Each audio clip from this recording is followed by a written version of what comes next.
Assalamu alaikum wa rahmatullahi wa barakatuhu, dear brothers. This Islamic daily routine I am about to share with you is life-changing.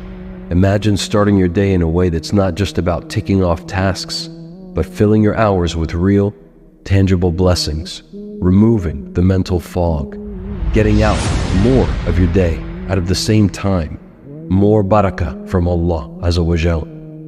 This morning routine has the potential to transform your mind and your body, insha'Allah, and to make you more aware of Allah's presence in your moments and in your day.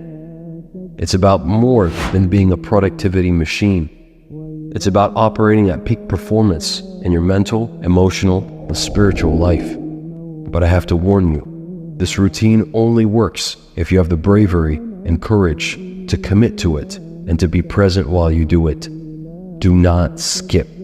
Do not be weak. Number 1, perform your morning prayers. The only way to get ahead of everyone else is to start your day the right way, and that means waking up early for Fajr.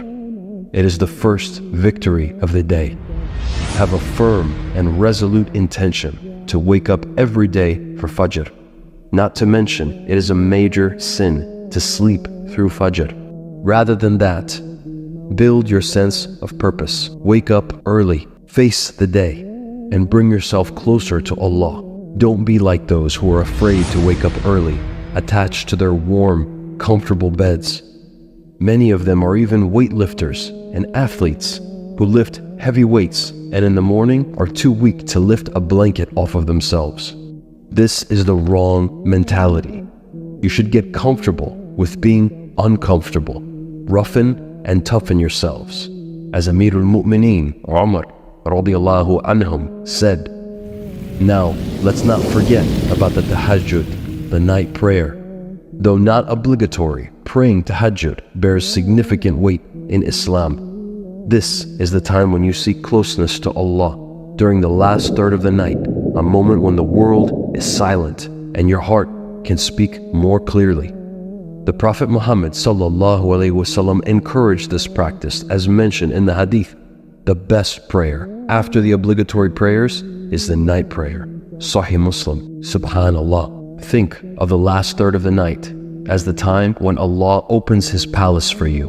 Allah Azza wa Jal directly said that anyone who prays during this hour will have his dua received directly by Allah and it will be answered. Imagine if one of the Muslim rulers opened his palace to you in the early morning and said, come by any time after 2 a.m. before Fajr and I will give you anything that you want from my kingdom. Wouldn't you go? You'd be crazy not to. But Allah opens His palace for you every morning and you don't wake up early to go? Subhanallah. Think about what this means, brothers. Wake up early for tahajjud. Don't miss out on all that you could receive and on all the blessings that are waiting for you from Allah Azza wa Jal. Number 2, fasting. Now, in this sense, we do not mean the religious fasting that comes with Islam. We mean delaying your eating. Have you ever realized that when you have a full belly, you end up being lazy and tired? The Nabi sallallahu alayhi wasallam said that the worst container any man can fill is his stomach. Now, occasionally, on feast days, the Nabi sallallahu alayhi wasallam would fill his stomach, but this was an occasion and very rare. The majority of the time, at most, the Nabi sallallahu alayhi wasallam would have 2 meals, and one of them was only a small meal of dates and water.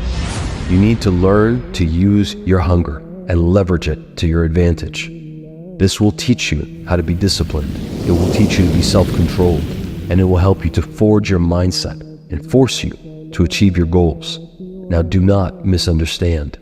Different people have different priorities. For instance, if your goal is to gain weight and muscle and you're a competitive athlete, then of course, fasting in the morning may not be optimal for you.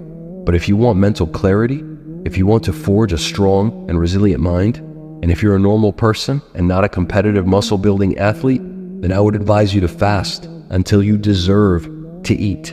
Let me say that again. Fast until you deserve to eat. Earn that meal. Instead of having a full meal as soon as you wake up, Just drink 2 to 4 glasses of water and use that hunger to work on specific tasks and goals. Some people will have a glass of tea and even a glass of coffee, or both. At least have some important work done before you eat. For example, you can complete a deep work session, focus on your studies, and even exercise, all in the morning before you eat. Why? Because eating makes you slow, it makes you sluggish, it makes your mind foggy, while hunger keeps you sharp, it keeps you ambitious. The majority of high achievers would rather be hungry, alert, and attentive than they would be fed, satiated, and potentially sluggish. Number 3, read or listen to the Quran. Starting off your day with the words of the Quran is like starting a trip with the most beautiful, scenic route to reach your destination. Whether it's a single verse or an entire chapter, each word of the Quran holds deep and powerful meanings for your soul. When it comes to interacting with the Quran, as a Muslim, they think they need to be fluent in Arabic or become a scholar to apply the teachings in the Quran. This is wrong. You do not have to be a scholar or recite long chapters. Even reading or listening to a few verses in the quiet of the morning can deeply enhance your understanding and iman. In addition to this, seeking understanding from the tafsirs is a valuable way to truly understand the Quran the way that the Sahaba radiallahu anhum understood it. The Quran is not like the Bible. We as Muslims cannot go and make our own interpretations.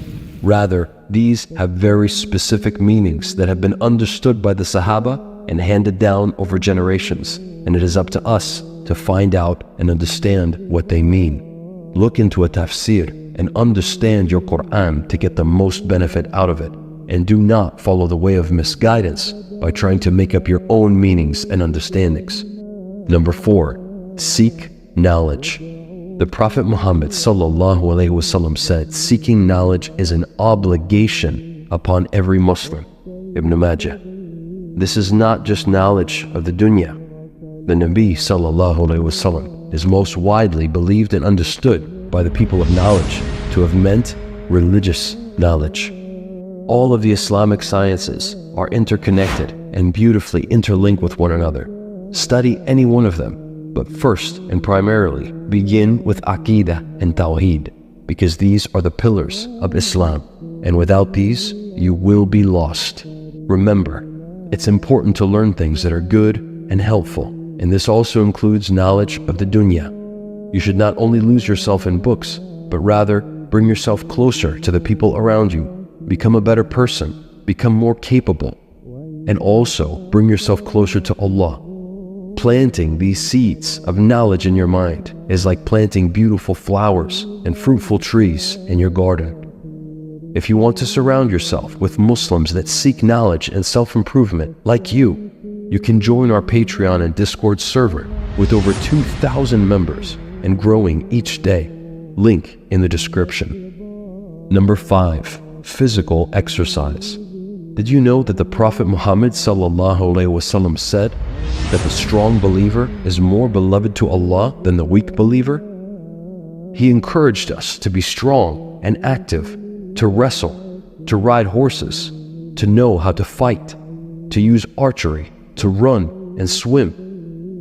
He showed us being physically fit helps us in so many ways. Now, this doesn't necessarily mean you have to enter a competition, lift heavy weights, or run a marathon.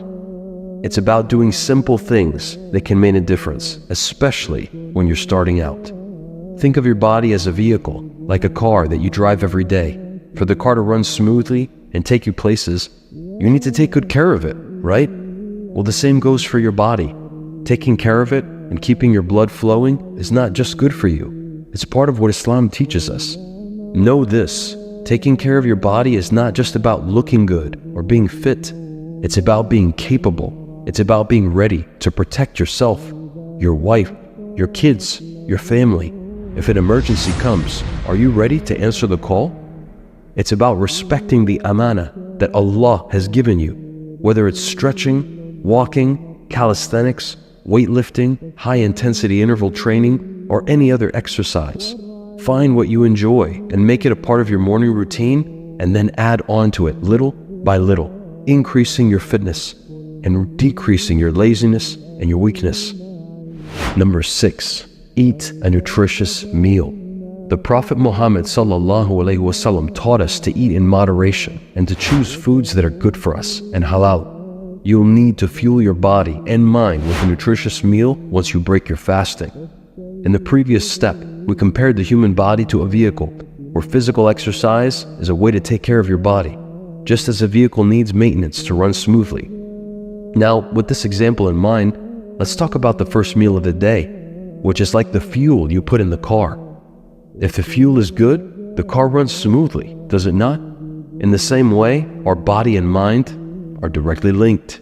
Eat something high in protein, with healthy fats and carbohydrates, and you will have high energy levels and good focus. This kind of a meal is balanced and gives you a mix of everything your body needs. Choose foods that are nourishing, wholesome. It's not just about respecting your body and giving it the best start. You also follow the sunnah, and that will nourish your mind and your spirit, inshallah. So, tomorrow morning, think about what you're eating and make a choice that's good for both your body and your mind. If you want this message to reach more Muslim men, like this video and subscribe to the channel. Write Brave Deen at the end to let me know you made it. May Allah reward you for your efforts, brother. Until next time, stay brave and steadfast. Assalamu alaikum wa rahmatullahi wa barakatuh.